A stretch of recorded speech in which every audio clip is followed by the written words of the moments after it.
Good afternoon, everybody. Sending you all my warmest greetings and my love. On behalf of the Palestinian people and on my own behalf, I want to thank the Center for Global Justice and everybody who is gathered in your beautiful historic city, the birthplace of Mexico's fight for independence, for standing with us, for standing with the truth, and for standing with humanity. Today, I'm happy to send this message to celebrate with you the inauguration of the mural, Vivan los pueblos que resisten, a powerful act of solidarity that reminds us that peaceful resistance is life, is existence.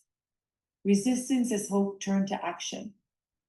The struggle of the Mexican people for freedom and dignity lives on in the struggle of the Palestinian people today. For 2 years, as you all know, Gaza has endured a genocide. More than 65,000 Palestinians have been killed. 3 out of every 4 have been women and children. Over 50,000 children have been maimed, and tens of thousands have been left as orphans. Nearly 3,000 families have been completely erased from Gaza's registry. Generations wiped out in seconds. Entire neighborhoods lie in ruins. Everything destroyed. Churches, mosques, schools, hospitals, all turned to dust. And we have watched all this horror from the screens of our phones. A genocide live streamed. And if Palestinians were not killed by bombs, they were killed by starvation, deliberate and systematic. Gaza has reached phase 5 of famine. And now there have been over 450 Palestinians who have died from starvation, including 150 children. Died from hunger. Hunger has been turned into a weapon of war.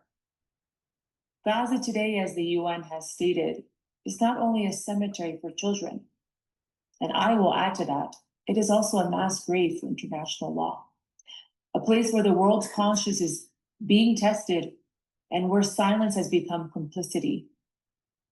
Today, we breathe a sigh of relief, but it comes with a deep caution because there is now a ceasefire. And while we welcome any steps that saves lives, we know that this is not peace because peace cannot be declared when an entire people remain under occupation and siege and apartheid. A pause in the bombs does not mean an end to the suffering. True peace will only come when justice is restored, when freedom is real, and when our people can live without fear in their own land.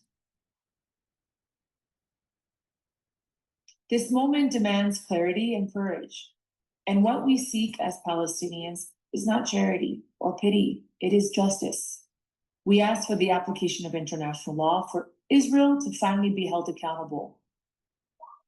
For 8 decades, we have lived under occupation and subjugation, and Israel has never, ever, ever felt any sort of consequence or had to deal with any sort of consequence or accountability.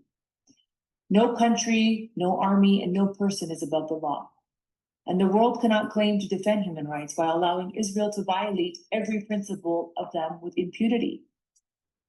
And when we speak of resistance, we speak of nonviolent resistance, the resistance of truth, of persistence, of refusing to accept oppression as normal.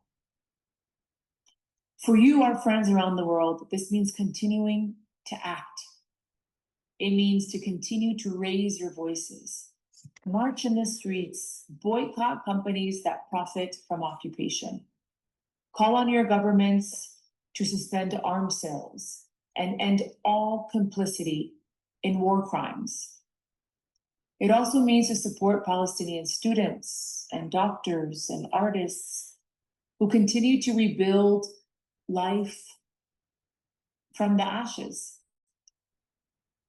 And above all, keep educating yourselves, keep speaking, keep refusing to be silent. Your solidarity reminds us that freedom is not granted by governments. It is demanded by people like you who refuse to look away, who choose humanity over apathy, and who know that justice must be the same for all. So really this message also I send to you from the bottom of my heart to thank you for standing with us